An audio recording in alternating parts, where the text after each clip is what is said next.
Hello my dear students, आप सभी का स्वागत है आज की इस क्लास में, जिसमें हम करने वाले हैं विस्टास बुक के प्रत्येक लेसन के इम्पोर्टेंट क्वेश्चंस। देखो, इससे पहले वाली जो वीडियो थी उसमें हमने फ्लेमिंगो के प्रत्येक लेसन के इम्पोर्टेंट क्वेश्चन डिस्कस किए थे, और इसी कड़ी में हम विस्टास बुक के क्वेश्चन जो हैं वो लेकर आए हैं। देखिए, एग्जामिनेशन पॉइंट ऑफ व्यू से ये जो क्लास है बहुत ही इंपॉर्टेंट क्लास है, क्योंकि इसमें आपको हर लेसन की वो क्वेश्चन मिलेंगे जो या तो पहले आ चुके हैं या आपके एनुअल एग्जाम के अंदर 100% आपको देखने को मिलेंगे। तो कौन कौन से ऐसे इंपॉर्टेंट क्वेश्चन हैं जो आपको ज़रूर करने हैं प्रत्येक लेसन से, ठीक है। तो ये लीजिए आपका फर्स्ट लेसन, जिसका नाम है द थर्ड लेवल। इसमें सबसे इंपॉर्टेंट क्वेश्चन कौन सा है? How does Charlie reach the third level? Charlie third level पर कैसे पहुंचा? ये क्वेश्चन 2010, 14, 17 और 18 में आया हुआ है, और इसका आंसर है आपके सामने, ठीक है। अब पर देखिए, क्वेश्चन जो है ना, लेसन हमारे जितने हैं उन सभी में दो दो क्वेश्चन जो है अगर हम लेकर चलेंगे तो वीडियो बहुत ही लंबी हो जाएगी, ठीक है। इसलिए मैं आपसे रिक्वेस्ट करूँगा कि आप इनको एक बार पढ़कर देखें, ठीक है। मैं क्वेश्चन और को बताता रहूँगा, आंसर आप जरूर अपने आप कर लेना, ठीक है। तो ये इसका एक क्वेश्चन है, इसका आंसर रहेगा ये, ठीक है। उसके बाद हम अगले क्वेश्चन पर आते हैं। इसी लेसन की अगला क्वेश्चन देखो जरा।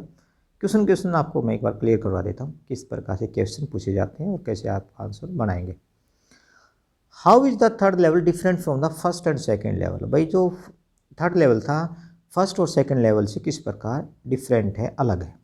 Describe Charlie's experience at the third level? Charlie का थर्ड लेवल पर कैसा अनुभव होता है वो आपने बताना है। What unusual things did Charlie notice on the third level of the grand central station? Grand central station की थर्ड लेवल के ऊपर चार्ली जो है ना, कौन सी असामान्य चीज़ें देखता है? असामान्य का मतलब है जो फर्स्ट और सेकंड लेवल पर नहीं थी, मतलब जो उसने नहीं देखी थी, उनसे हटकर चीज़ें थी, इसलिए असामान्य बोला है, और ये रहा इसका आंसर, ठीक है। यहाँ तक आप इसका आंसर देख लें, ये हो गया आपका आंसर। अब कर लेते हैं अगले लेसन की बात। अगले लेसन का नाम है द टाइगर किंग, और इसके जो हमारा पहला क्वेश्चन है इसमें 5 हमारे क्वेश्चन हैं, और इन सभी 5 क्वेश्चन का आंसर एक ही रहने वाला है। पहला क्वेश्चन देखिए, why did the king take a vow to kill 100 tigers? भाई, राजा ने 100 चीते मारने की कसम क्यों खाई थी, मतलब क्यों उसने ऐसा किया था। Why was the Maharaja of Pratibandapuram called the tiger king? Pratibandapuram के राजा को टाइगर किंग क्यों कहा गया था। अगला क्वेश्चन है, give a brief account of killing of 99 tigers of the king? राजा के द्वारा 99 चीतों के मारने का अपने विवरण बताना है, कैसे उसने मारे थे। Who is the tiger king? Tiger king कौन है? Why does he get that name? और उसको ये नाम कैसे मिलता है। What is the Maharaja of Pratibandhapuram do to find the required number of tigers to kill? भाई, राजा जो है प्रतिबंधपुरम का जो राजा है अपनी आवश्यक संख्या पूरी करने के लिए क्या करता है? आवश्यक संख्या का मतलब क्या है? 100 चीतों की संख्या पूरी करने के लिए उसने क्या क्या तरकीब जो थी वो अपनाई, ठीक है। देखिए, प्रतिबंधपुरम के अंदर जितने भी चीते थे ना, उसने अपने राज्य के सारे चीते मार दिया। फिर उसने क्या योजना बनाई कि भाई एक ऐसी लड़की से शादी करने की योजना बनाई जिसके राज्य में बहुत सारे चीते हों। तो उसने वहाँ पर भी, मतलब ऐसे योजना थी उसकी, और अपने फादर इन लॉज के किंगडम में जाता, अपने फादर इन लॉज के स्टेट में जाता, वहाँ पर भी हर बार 5-6 चीते मारकर वापस आता था, और इस प्रकार उसने बहुत से चीते जो थे ना वो मार दिए थे, ठीक है। 70 टाइगर्स जो था ना, विद इन 10 ईयर्स, 10 साल के अंदर अंदर वह 70 चीते मार चुका था। अब देखो इतने चीते कहाँ होते हैं, ठीक है। अपने राज्य के अंदर ही उसने इतने सारे चीते मार दिए, अपने ससुर के राज्य के अंदर भी बहुत सारे चीते मारे, है ना। तो इस प्रकार 99 टाइगर्स, 70 तो उसने अपने राज्य में मारे, उसके बाद जो बचे थे 99 तक पहुंच गया। 99 चीतों के मारने के अपने यहाँ पर विवरण देना है, किस प्रकार से उसने 99 टाइगर्स जो थे वो मारे थे। तो इसमें आंसर है। अगला क्वेश्चन है बेटा, आपका इसके अंदर भी एक बार देख लेते क्वेश्चन कितने क्वेश्चन, इसके अंदर भी 5 क्वेश्चन है।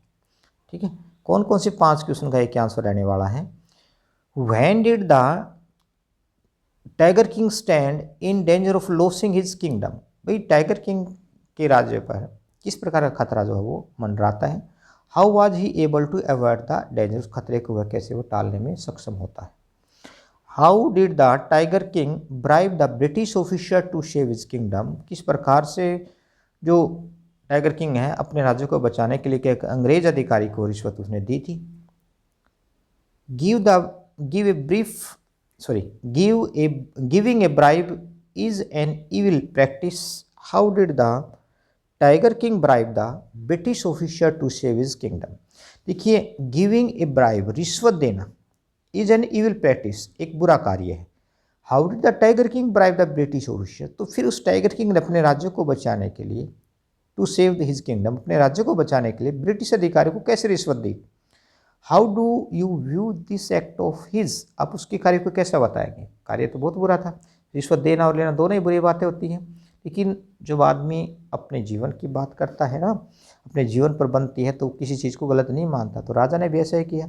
ठीक है, पहले तो सोचीते मारने की अपनी प्रक्रिया जारी रखी, उसके बाद ऐसा लगा भाई कोई खतरा मंडराता है तो रिश्वत देने से भी नहीं कतरा है। ठीक है, how did the maharaja come in the danger of losing his throne, किस प्रकार महाराजा को सिंहासन खोने का खतरा बन गया था। And how did he avoid the danger, खतरा उसने कैसे टाला।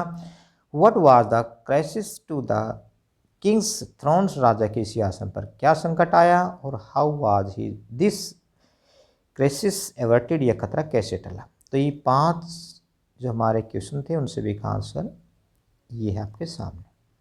ठीक है, अब हम अगले क्वेश्चन की बात कर लेते हैं, इसी लेसन के ही। Did the king really kill the 100 tiger, क्या राजा ने वास्तव में 100 चीता जो था मारा था। How did the king die, राजा की मृत्यु कैसे हुई। देखो 100 चीता तो नहीं मारा था, ठीक है, हमने लेसन में पढ़ा था 100 चीता नहीं मारा था। 100 चीता क्यों नहीं मारा था, क्योंकि वो इतना बूढ़ा चीता था, इतना बूढ़ा टाइगर था कि राजा ने जैसे गोली चलाई, राजा का निशाना तो चूक गया, लेकिन जो चीता था इतना दिल का कमज़ोर था, इतना बूढ़ा था कि वह गोली की आवाज़ से गिर गया था। अब जैसे ही उन्होंने जो उसके साथ जाने वाले हंटर्स थे उन्होंने देखा कि भाई राजा तो चला गया, अब ये चीता तो मरा नहीं, इसकी सांसें चल रही थी, तो उन्होंने उनमें से टाइगर्स जो थे हंटर्स जो थे उनमें से एक हंटर्स ने क्या किया, एक शिकारी ने क्या किया, उस टाइगर को गोली से मार दिया। ठीक है, इस प्रकार वास्तव में जो 100वां जो चीता था वो एक शिकारी ने मारा था, ना कि राजा ने। अगला प्रश्न है, how did tiger king meet its end, राजा का अंत कैसे हुआ।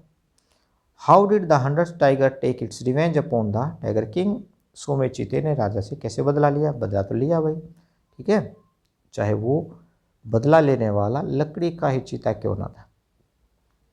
तो ये है इसका आंसर, इन सभी क्वेश्चन का आंसर है ये। ठीक है, अब अगला लेसन की बात कर लेते हैं, लेसन नंबर 3, जिसका नाम है journey to the end of the earth. यहाँ पर आपके सामने है क्वेश्चन, इसमें एक बार देख लेते हैं कितने क्वेश्चन हैं। 5 क्वेश्चन हैं, 6, 7, 8, अरे 8 क्वेश्चन का एक ही आंसर रहने वाला है, मतलब लगभग लेसन कवर हो जाता है इस तरह से। ठीक है, एक बार कौन कौन से क्वेश्चन हैं, कैसे पूछे गए हैं, देखो जरा। Why did the writer visit Antarctica, लेखिका जो अंटार्कटिका क्यों गई। What does she say about Gondwana, वह गोंडवाना के बारे में क्या कहती है। अगला क्वेश्चन, डिस्क्राइब टिसानी जोशी जो हमारी लेखिका है, journey to the Antarctica regions and her experience during the journey. Tishani की अंटार्कटिका क्षेत्र की यात्रा और यात्रा के जो अनुभव थे उनको आपने बताना है। Also describe the success of the students on ice program, इस देखो लेखिका जो है ना स्टूडेंट्स ऑन आइस प्रोग्राम के अंतर्गत गई, तो उसने अपने प्रोग्राम का नाम ये रखा था कि स्टूडेंट्स ऑन आइस, के विद्यार्थी भी इस बर्फ पर जाएंगे, ये प्रोग्राम था। इसमें विद्यार्थियों को शामिल करने का उद्देश्य ये था कि विद्यार्थी जो है ना वो क्या होते हैं, पॉलिसी मेकर होते हैं, फ्यूचर पॉलिसी मेकर बोला जाता है स्टूडेंट्स को।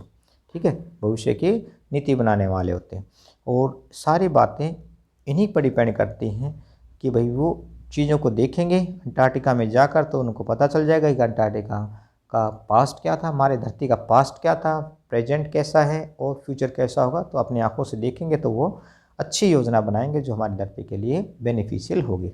ठीक है, अगला क्वेश्चन देखो भाई, why did the writer visit Antarctica, लेखिका अंटार्कटिका क्यों गई, what was the aim of the program students on ice, इस कार्यक्रम का लक्ष्य क्या था, उद्देश्य क्या था। How do geographical phenomena help us in understanding the history of mankind, भाई भौगोलिक जो प्रक्रियाएं हैं हमें किस प्रकार से मानव इतिहास को समझने में सहायता करती हैं। How is Antarctica a part of that human history, और अंटार्कटिका उस मानव इतिहास का हिस्सा कैसे। Why do people go to Antarctica, explain, लोग अंटार्कटिका क्यों जाते हैं, वर्णन करें या बताएं। Why is Antarctica the place to go to understand the earth present past and future, Antarctica ऐसा स्थान क्यों है जो धरती के वर्तमान को, अतीत को और भविष्य को समझने के लिए बहुत ही उपयुक्त स्थान है। द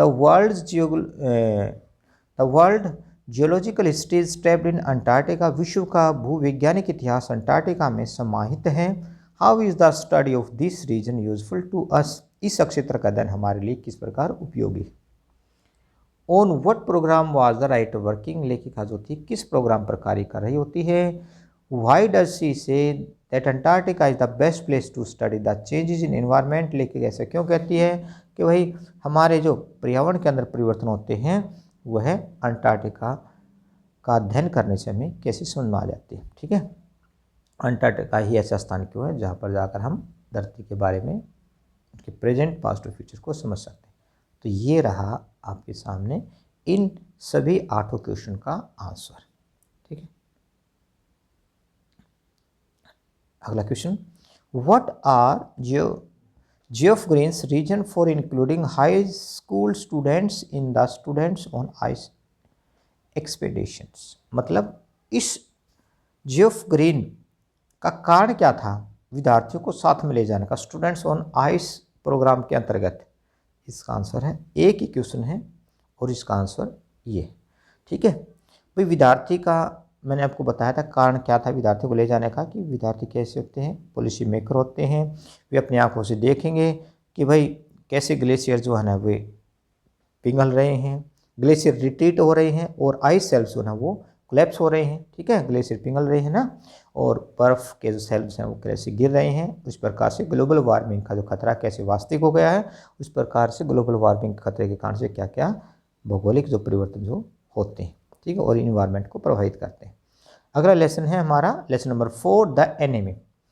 देखिए जो कहानी है डॉक्टर सदाव के बारे में है। ठीक है, और उनको एक अमेरिकन जो है सोल्जर मिल जाता, घायल सिपाही मिल जाता, कैसे उसके जीवन को बचाते हैं। ठीक है, पर्सन कैसे बनते हैं। Do you think that enemies help was the right decision by doctor सदाव, कि उस एनिमी को सहायता करना, उस एनिमी के जीवन को बचाना क्या डॉक्टर सदाव का सही निर्णय था। And was the best solution to the problem in those circumstances, और उन परिस्थितियों में सबसे उचित निवारण भी था, बिल्कुल सही था। देखिए ड्यूटीज़ होती हैं, हमें देश के प्रति भी में वफादार रहना पड़ता, लेकिन मानवता जो होती है ना वो सबसे बड़ी होती है। डॉक्टर ने अपनी मानवता निभाई और देखिए डॉक्टर का फ़र्ज़ निभाया। डॉक्टर का फ़र्ज़ ये होता है कि भाई किसी के जीवन को न मतलब किसी के जीवन को ख़त्म होने से बचाए, किसी व्यक्ति को मरने से बचाना ही डॉक्टर का फ़र्ज़ होता है। ठीक है, चाहे बेशक वो दुश्मन ही क्यों ना हो। ठीक है, डॉक्टर के पेशे में कोई दुश्मन नहीं होता। तो ऐसे ही डॉक्टर सदाव ने भी अपना फ़र्ज़ निभाया। Describe how Sadao help the American soldier to escape, वर्णन करें कि डॉक्टर सदाव ने कैसे अमेरिकी सिपाही को भागने में सहायता की। एस्केप माने बच निकलना या भाग जाने में मतलब हेल्प की थी।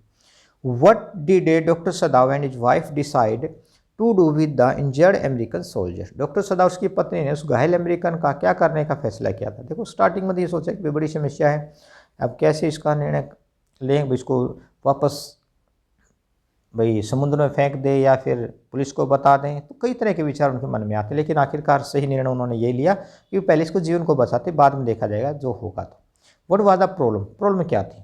प्रॉब्लम यही थी कि एक दुश्मन सैनिक को भाई वो बचाने की कोशिश कर रहे थे। ठीक है, if all the Japanese were like you, यदि सभी जापानी आप जैसे हों, they wouldn't have been a war, there wouldn't have been a war, तो फिर युद्ध होगा ही नहीं। सैड टॉम, ये जो घायल सिपाही था उसका नाम है टॉम। टॉम ऐसा कहता है कि यदि सभी जो है ना जापानीज आप जैसे हो जाए तो युद्ध होगा ही नहीं। जस्टिफाई दिस हिज स्टेटमेंट, आप उसकी स्टेटमेंट को भाई ठीक या गलत आप इसको ठहराएंगे। ठीक है, देखिए जिसके साथ जो होता है वो वैसा ही भाई व्यूज़ व्यक्त करता है। तो टॉम ने ऐसा व्यू व्यक्त किया जी, ठीक है, बेशक चाहिए वह युद्ध का समय था लेकिन आपने जीवन को बचाया। तो उसने कहा भाई युद्ध किसी भी समस्या का समाधान नहीं है। ठीक है, तो समस्या का समाधान नहीं है, तो सभी यदि आप जैसे हो जाएंगे, डॉक्टर के जैसे हो जाएंगे, तो शायद युद्ध की संभावनाएं वो खत्म हो जाएंगी। Why and how did doctor Sadao help the prisoner of war to escape. Doctor Sadao ने भाई उस युद्धबंदी के दौरान मतलब उस घायल सिपाही को कैसे बच निकलने में सहायता की। Do you find him guilty of harbouring an enemy. क्या आप उसे एक दुश्मन को शरण देने का अपराधी मानते हैं। देखो अपराध तो है, देश के ढंग से देखें तो एक अपराध है, लेकिन मानवता के ढंग से देखें तो फिर ये अपराध नहीं है। ठीक है, how did doctor Sadao help the prisoner of war to escape, what human values do you find in his act. Doctor Sadao ने किस प्रकार उसे जेल उस युद्ध के कैदी को बच निकलने में सहायता की, और आप इस कार्य को कैसे देखते। ठीक है भाई, उस कार्य को आप मानवीय मूल्य से कैसे देखते। मानवीय मूल्य से तो ठीक था, ठीक है, क्योंकि ह्यूमैनिटी से, मानवता से बड़ा कुछ नहीं होता। Why did doctor Sadao help in the escape of the American soldier, what was it an act of trickery, can you justify his action। क्या आप इसको एक देशद्रोह मानते हैं। ठीक है भाई, देशद्रोह दिखने में तो देशद्रोह है, लेकिन यह न्यायपूर्ण था, उस डॉक्टर का निर्णय न्यायपूर्ण था। ठीक है, what does doctor Sadao and his wife do with the man. Doctor Sadao उसकी पत्नी ने उस व्यक्ति के साथ क्या किया। देखिए पहले तो उनके मन में जो विचार यही आए थे कि भाई हम इससे पीछा छुड़ाएं, इसको वापस समुद्र में फेंक दें, लेकिन आखिरकार उनका निर्णय यही था कि भाई किसी को जीवन को हमें ख़त्म होने से या किसी व्यक्ति को मरने से बचाना चाहिए। तो उन्होंने यही मानवीय फ़र्ज निभाया। उन नौकरों के विरोध के बावजूद भी उन्होंने उसका ऑपरेशन किया और उसके जीवन को बचाया, और आखिरकार उसको बच निकलने में भी सहायता करते हैं। ठीक है, तो ये हमारे 8 क्वेश्चन थे, उनसे भी 8 क्वेश्चन का आंसर है ये। ठीक है, ज़्यादा बड़ा नहीं है और आसान सा है, आप पढ़ोगे तो बिल्कुल आसानी से समझ आ जाएंगे यदि आपने लेसन पढ़ा है तो। ठीक है, फिर भी यदि आपको कोई डाउट रहता है तो मैं पार्टिकुलर उस क्वेश्चन को भी मैं एक्सप्लेन कर दूंगा, ये आपका कोई कमेंट आता है तो। There are moments in life when we have to make hard choices between our roles as private individuals and as citizens with a sense of national loyalty. देखिए जीवन में कई ऐसे लक्षण, ऐसे भी पल आते हैं, शिक्षण आते हैं जब हमें व्यक्तिगत रूप से राष्ट्रीय वफादारी के लिए नागरिक के रूप में तो कठोर विकल्प को चुनना होता है। ठीक है, discuss with reference to the story you have. इस कहानी के अनुसार आपने बताना है। देखिए हम देश के प्रति वफादार हैं या नहीं हैं, वो ये डिपेंड करता है कि हम देश के साथ गद्दारी नहीं कर रहे हैं। ठीक है, देश के साथ गद्दारी नहीं कर रहे इसका हम वफादार हैं। लेकिन किसी के जीवन को बचाना या न बचाना वो मानवता है। ठीक है भाई, अगर हम वो हमारा दुश्मन है, दुश्मन होने के बावजूद भी हम उसके जीवन को बचाते हैं तो वो पेट्रियटिज्म से भी, ठीक है, मतलब हमारे देशभक्ति से भी बड़ा कार्य क्या होता है, मानवता होता है। ठीक है, तो यहाँ पर हम इस कहानी के माध्यम से देखें तो डॉक्टर सदाव ने मानवता का फ़र्ज निभाया।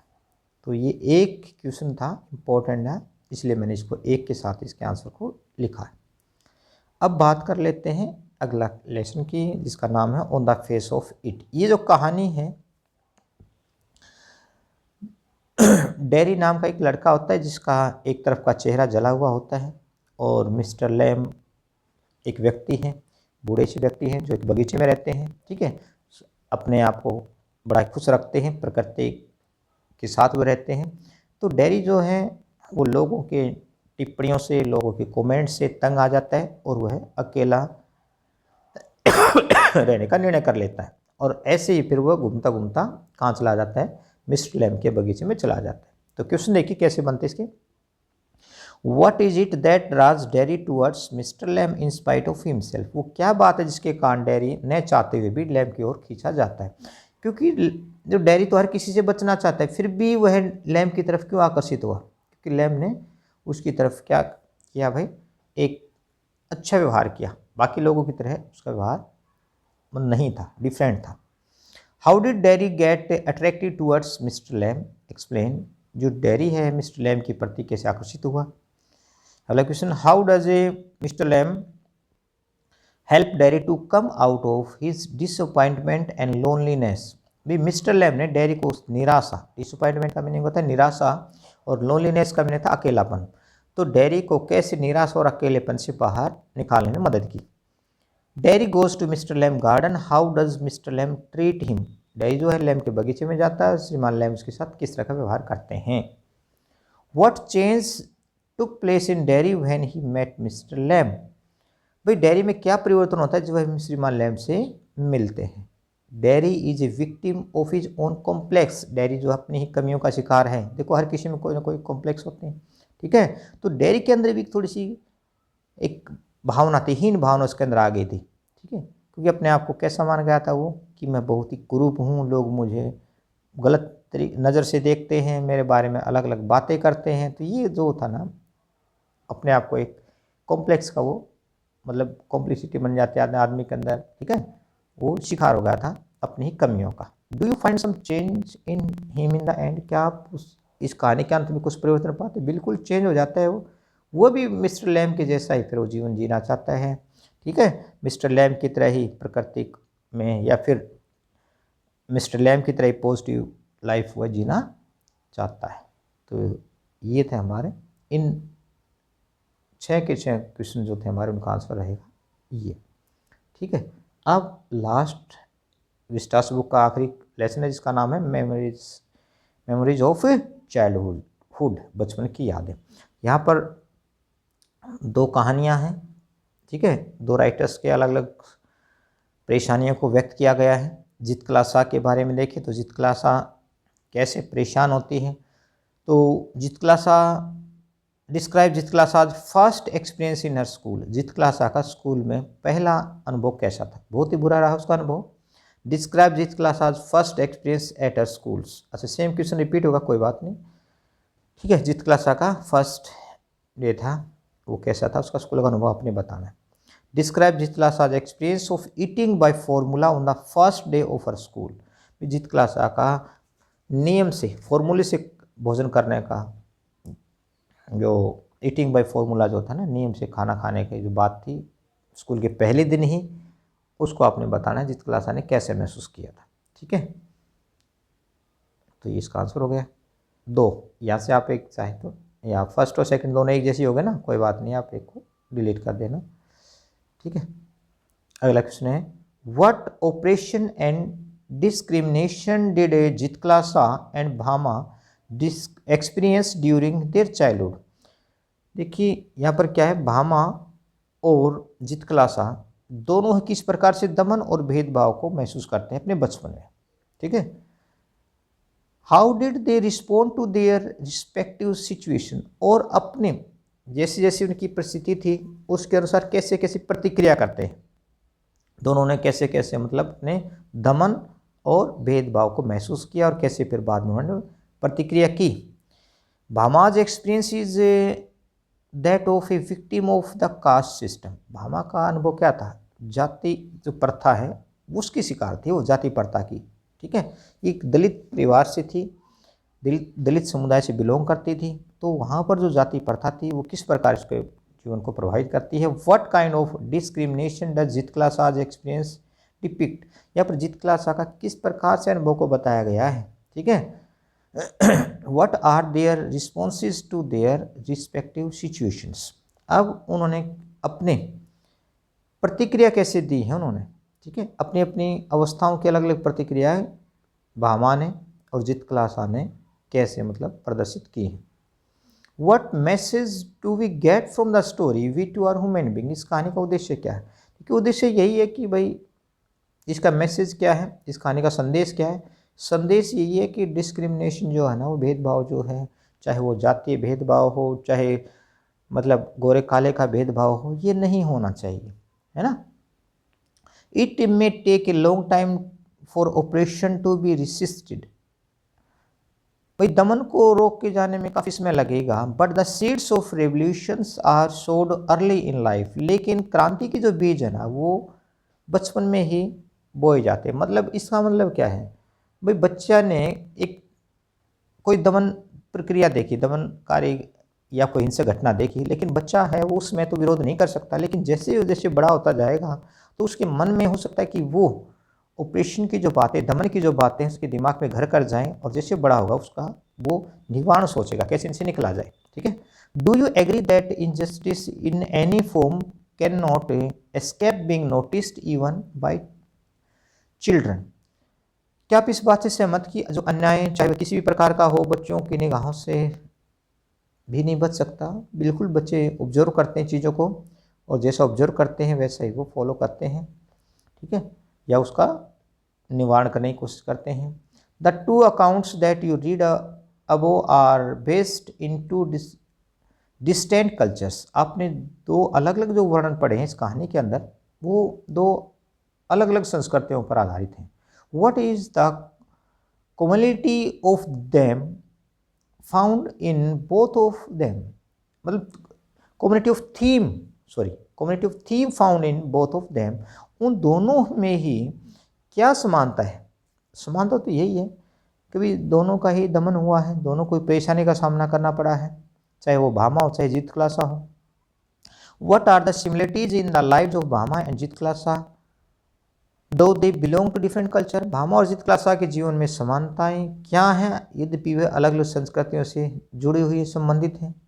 ठीक है, तो ये आपका आंसर है कितने क्वेश्चन का, 6 क्वेश्चन का आंसर। ठीक है, अगला क्वेश्चन है what two strange incidents did Bama see in her street one day, Bhamashah ने एक दिन क्या दो अलग अलग चीज़ें देखी। टू स्ट्रेंज मतलब बड़ी अजीब चीज़ें देखी। How did Bama learn about untouchability, Bama को छुआछूत के बारे में कैसे पता चला। How did she feel about it, और उसने इसके बारे में कैसे महसूस किया। What was the scene that first amuse Bama but then filled her with anger and revolt, वो क्या दृश्य था जिसे देखकर भामा पहले तो प्रसन्न हुई, खुश हुई, लेकिन बाद में उसको क्रोध और विद्रोह हुआ। देखिए भामा जो है एक दलित परिवार से बिलोंग करती थी। अब भामा ने एक दृश्य देखा जब वह स्कूल से घर आ रही थी कि भाई उसने देखा कि भाई थ्रेशिंग फ्लोर बना हुआ था।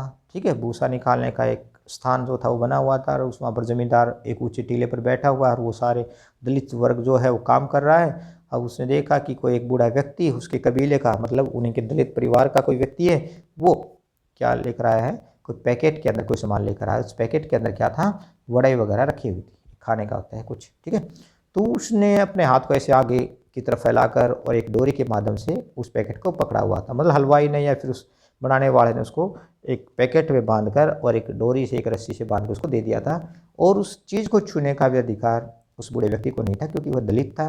ठीक है, अनटचेबिलिटी का शिकार था, छुआछूत का शिकार था। ये बातें भामा को थोड़ी अजीब लगी, मतलब उनको देखकर थोड़ी हंसी आई, लेकिन बाद में जब उसने ये बातें अपने भाई को बताई तो घर पर जाकर तो उसके भाई ने उसको एक्सप्लेन किया, भाई इसमें हंसने की कोई बात नहीं है, ये हमारे कबीले का जो व्यक्ति था, बूढ़ा व्यक्ति था, उसने डोरी से इस प्रकार सामान को क्यों पकड़ा हुआ था, कारण बताया, क्योंकि जो उस समय के जो ज़मींदार थे वे अपने आप को उच्च जाति का मानते थे, और वो नीची जाति के लोगों द्वारा छुई गई चीज़ों को खाना पसंद नहीं करते थे, या वो उसको ऐसा मानते थे कि उनके छूने से चीज़ें खराब हो जाती। ठीक है, तो ये था उसका और बाद में उसे बड़ा बुरा लगा और उसने विरोध करने की भाई मन में ठान ली कि भाई मैं इस बात का विरोध करूंगी। हाउ डिड जीतक्लासा, अगला क्वेश्चन देख लेते हैं। How did Zitkala Sa try to escape and how was she finally caught and given a hair cut. देखिए जीतक्लासा जिस कबीले से बिलोंग करती थी वहाँ पर है ना लंबे बाल रखने की परंपरा थी, और उसी व्यक्ति के बालों को काटा जाता, मतलब उस व्यक्ति के बालों को छोटा किया जाता जो मतलब कोई अपराधी किस्म का व्यक्ति हो। ठीक है, और जीतक्लासा जिस स्कूल में पढ़ने के लिए गई थी वहाँ पर छोटे बाल इसके जो थे, जीतक्लासा के बड़े बाल थे, उनको काटने के लिए मतलब कोशिश की जा रही थी। जीतक्लासा ने उनको अपने बालों को बचाने की कोशिश की, तो क्या कोशिश की, क्या आखिर वो अपने बाल को बचा पाई या नहीं बचा पाई, ये क्वेश्चन हमारा है।